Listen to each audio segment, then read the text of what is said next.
वाकडी तालुका चाळीसगाव येथील शेतात बकऱ्यांसाठी चारा घेण्यास गेलेल्या 12 वर्षीय महेश अनिल सूर्यवंशी या चिमुकल्याचा शेतात तुटलेला 20 तारेचा धक्का लागून जागेवरच दुर्दैवी मृत्यू झाल्याची घटना आज सकाळी वाकडी शिवारात घडली। या घटनेत मुलाचे वडील देखील थोडक्यात बचावले।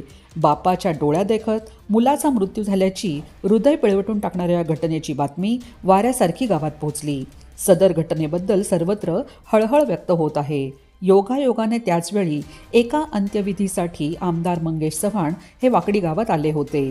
आमदार चव्हाण यांना घटनेची माहिती मिळताच त्यांनी तात्काळ क्षणाचाही विलंब न करता घटनास्थळ गाठले।